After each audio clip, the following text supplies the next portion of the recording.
They say 3 is the magic number. Who are they? I don't know.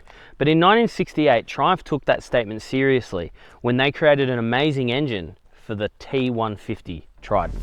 It combined some of the rev-happy horsepower of the 4-cylinder Japanese engines with the low-end grunt found in Italian twins in a chassis that Triumph called a Supersport. Fast forward to 2007, after opening their new Hinckley factory in 1989, and a rich 12 years of the Speed Triple being Triumph's gentleman's hooligan, Triumph decided to give the bike a little brother. And so, a Street Fighter version of their incredible Daytona 675 was born into the world. And what a birth it was. Rigid Supersport suspension and chassis design mixed with high, wide bars and the power curve of an inline 3, absolutely changing the game for what a naked bike was capable of. The bike we have here today is the culmination of 20 more years of design and engineering.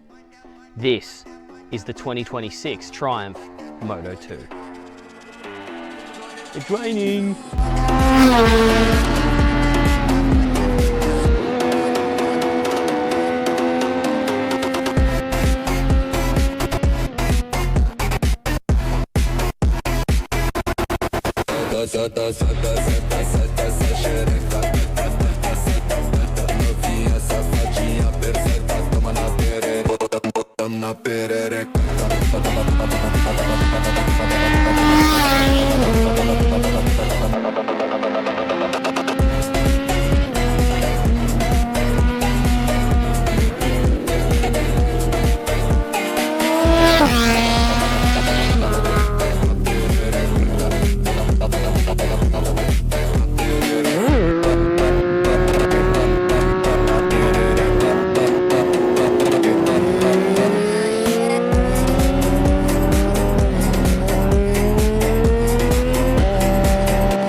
Holy shit. There is absolutely no excuses for not being able to send it. In fact, I don't think many people would be able to ride to this bike's limit, even though it isn't a big bad 1000 or anything like that. Up front, we've got twin Brembo Stylema calipers. We've got super courses from factory, which are just incredible tires in the dry. They're actually better than you'd think in the wet, but still, you know, I'd probably want to run some more street orientated tires if I was just going to be riding around on the road rather than doing any track days or super hardcore hills riding in the summer. The suspension as well is incredible. Fully adjustable Öhlins front and rear. Absolutely no complaints there. Even totally unset up out of the box. I'm 120 kilos and it didn't feel too stiff for me. It didn't feel too soft for me. Obviously dialing it for the rider is going to produce a much better result though. Up the top here, we've got a Brembo MCS 19 master cylinder. Superb feel and incredible braking strength out of that thing. We've got braided lines all over from factory. Yes, they are going to go to an ABS module. If you were serious about racing or you wanted to turn one of these into a track bike, you would probably do an ABS delete. But at least the braided lines are there from factory and it is noticeable. Not to mention, you've got this incredibly beautiful billet top triple clamp, which even has the limited edition stamp on it if you do buy the Moto 2 instead of the RX. This bike here is number 584 out of 1,000, for example, and it lets you know that because it's there the whole time. Not only does it tell you all about the fact that it is a limited edition bike, it reminds you that it's a Moto 2 a lot. That Moto 2 branding is all over the bike, actually more than you would see on a normal bike telling you what model it is. Although that's probably a good thing, because if you bought a Moto 2 before the new RX model was announced, you might be a bit surprised to see that apart from some carbon fibre, paint and a numbered triple clamp, the RX and the Moto 2 are virtually identical bikes, just the RX is a couple grand cheaper and it's got red on it.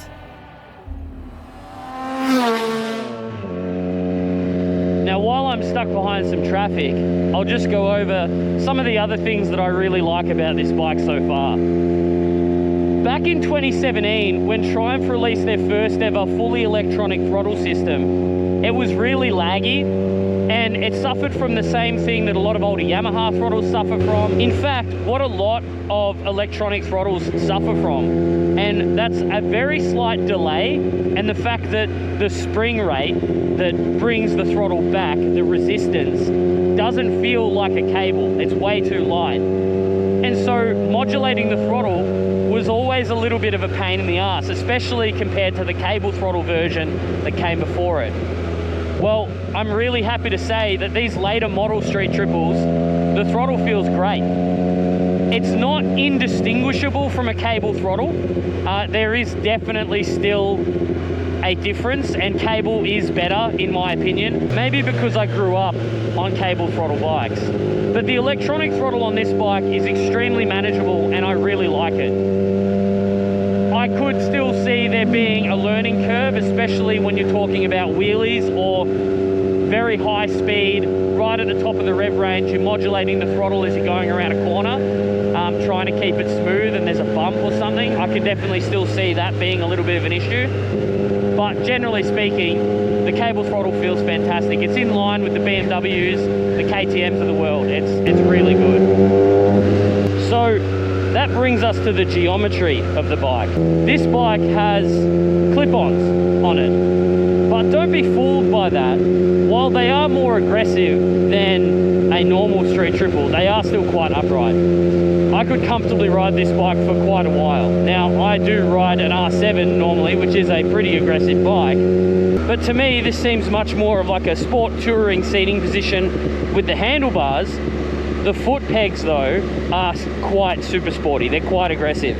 You have that 60-degree angle with your leg to the fuel tank, so if you are going to go track, or if you are going to hammer through the twisties, the chances of you scraping the foot peg are extremely small. It's very unlikely you're going to do that. Now, as far as the electronics package go, it's a little bit disappointing that it doesn't come with cruise control right out of the box. You do have to pay about $500 extra to have that.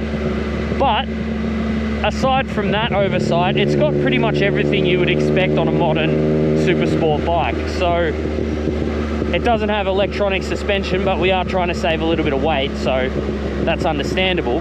But everything else is there. You've got multiple levels of traction control, ABS, rider modes, and all that sort of stuff. Now, unfortunately, Triumph have played the safe game on this, and every time you cycle the key, it'll go back to one of the default modes. It won't stay in the rider mode. I'm not sure if that's something that you can change manually, but that is something that I've noticed today. If you are one to have traction control off, or ABS on a particular low setting where it's almost off, or go out on the track and all that sort of stuff, every time you start the bike, you are going to have to switch that back into the rider mode. So it's a little bit annoying, but at the same time, it's not a really massive deal, because you are going to be thinking long and hard about what you're about to do if you're going to go fast on a bike like this.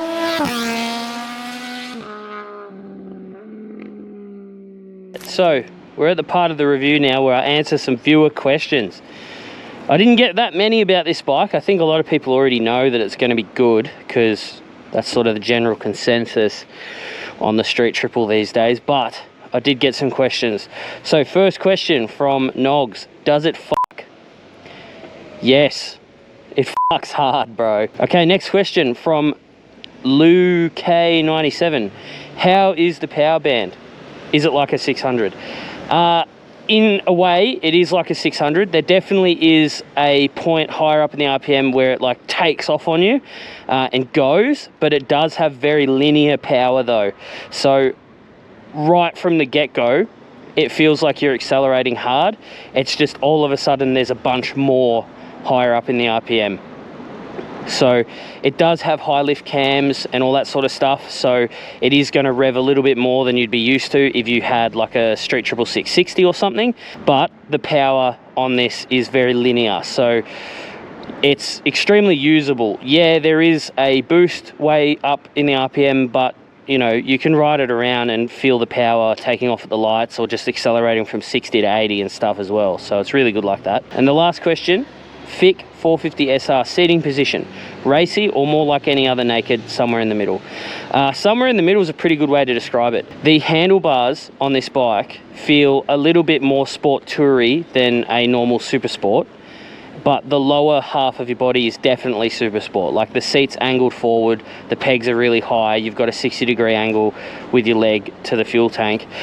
So for me, coming from the R7, for me, it's really comfortable. It's very upright and it feels good. But if you're coming from a different naked bike, it is going to feel more aggressive. So yeah, somewhere in the middle is a good way to describe it. I feel like, personally, I could ride this bike all day, no problems. I could do hundreds of Ks on it without any issue whatsoever. The R7, I can do maybe 300 Ks before I'm really starting to suffer, but this one I feel like I could go for 500-600 Ks, no worries. All right, that's going to do it for the viewer questions. Thanks for messaging me. If you do want to get involved, keep an eye on my Instagram at SendItWithShan.